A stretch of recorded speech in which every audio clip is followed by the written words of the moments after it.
عليكم ورحمة الله وبركاته. حبايبي الحلوين، عاملين ايه؟ يا رب تكونوا بخير. كل عام وانتم طيبين. عملت الحلبة، نبتها، عملتها هي في ازايز. عبيت الحلبة في ازايز، ومعايا برضو كوبايتين هم صغيرين بلاستيك برضو عملتهم. ويلا بينا على الفيديو كده ونشوف احنا عملنا ايه. حبايبي جبت ربع كيلو حلبة، نقيته وغسلته ونضفته كويس ونقعته ساعة اهوت في المية، وهرجع افضي المية تاني اهيت، اصفيه من ميته تاني لان المية طبعا بدأت تطلع اللون الاصفر اهوت بتاعها، وارجع ابله تاني في المية. وهكرر العملية دي مرة واثنين وثلاثة لغاية لمدة 4 ساعات، وبعد كده ننبتها بقى ونشوفها هي هنعمل فيها ايه ان شاء الله. ممكن هنسيبها ل4 ساعات او ليلة كاملة من بالليل للصبح. هيا حبايبي الحلبة اتصفت اهيت، اتغسلت واتصفت وقعدتها من الصبح وانا دلوقتي بالليل.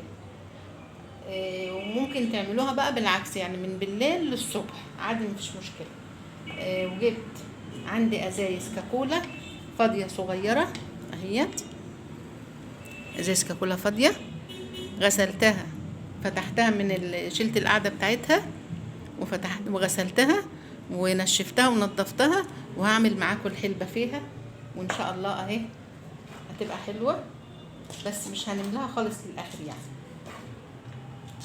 ما نملاهاش خالص للاخر عشان ايه؟ نديها فرصة ان هي تنبت براحتها اهي. الحلبة كلها فوائد يا جماعة، لمرض السكري ولكل حاجة كويسة. الحلبة حلوة جدا على فكرة، الحلبة المنبتة دي حلوة جدا جدا اهي. مليتهم اهمت اهم. جبت مناديل اهيت، مناديل مطبخ اهي كده، نيها كده اهيت، ونحطها في كل واحدة كده، وما نضغطش عليها، بس يا دوبك نغطيها عشان ما يخشهاش هوا، بس ما نضغطش عليها للاخر، يعني عشان الحلبة تنبت براحتها اهي كده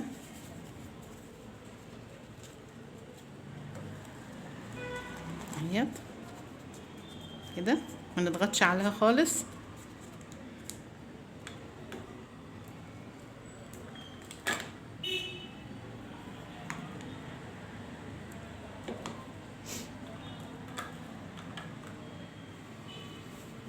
اهيت كمان واحدة قدامكم اهيت، يا رب يكون واضح. وعندي هنا كمان كوبايتين بلاستيك برضو من اللي هم الصغيرين، هعبيهم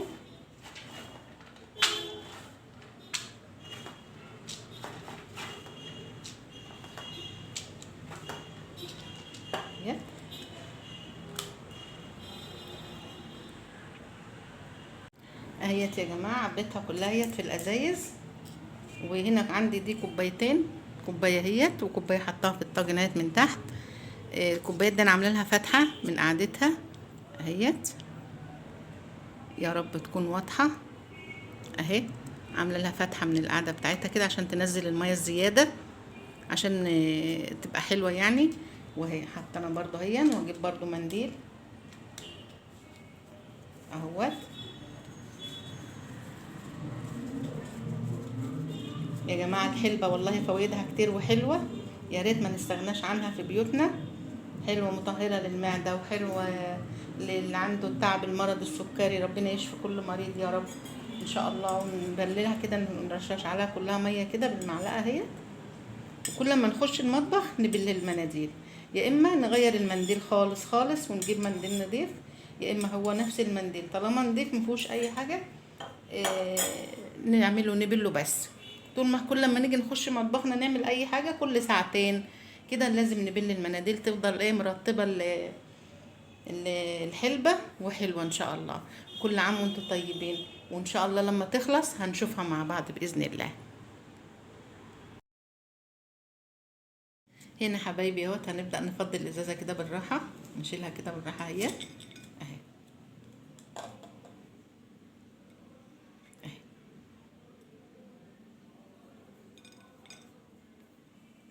ازازة الحلبة.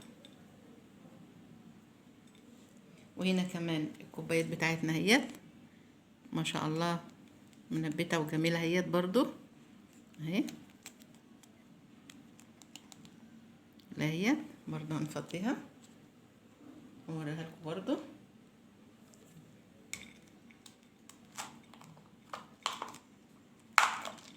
اهي.